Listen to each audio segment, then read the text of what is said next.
नमस्कार, आपण पाहत आहे भांडा फोड न्यूज. एका दमात भ्रष्टाचारी कोमात.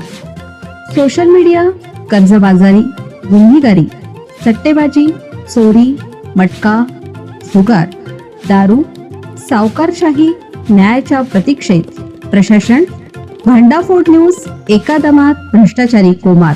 शिरगाव चेकपोस्ट जवळ गोमांस जप्त, दोघांविरुद्ध गुन्हा दाखल. महाड तालुक्यातील शिरगाव चेकपोस्ट परिसरात गोवंशी मांसाची वाहतूक होत असल्याची माहिती मिळाल्यानंतर पोलिसांनी कारवाई करत सुमारे 65 किलो मांस व एक चारचाकी वाहन जप्त केले. दोघांविरुद्ध गुन्हा नोंदवण्यात आला.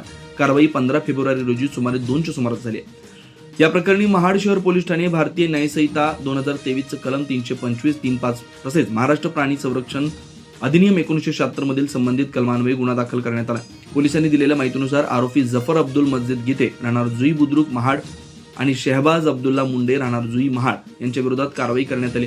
संशयितांकडून सुमारे 16,250 रुपये किमतीचे अंदाजे 65 किलो गोवंशीय मांस तसेच सुमारे 1 लाख रुपये किमतीचे महिंद्रा जितू कंपनीचे वाहन क्रमांक MH06 BU 1766 असा एकूण 1,16,250 रुपयांचा मुद्देमाल जप्त करण्यात आला.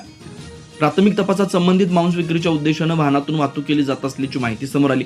प्रकरणाचा पुढील तपास वरिष्ठांच्या मार्गदर्शनाखाली सहाय्यक पोलीस उपनिरीक्षक खाडे करत आहेत. हिंदूंच्या पवित्र महाशिवरात्रीच्या दिवशीच घडलेल्या या संवेदनशील स्वरूपाच्या घटनेनंतर काही काळ परिसरात तणावाचं वातावरण निर्माण झालं.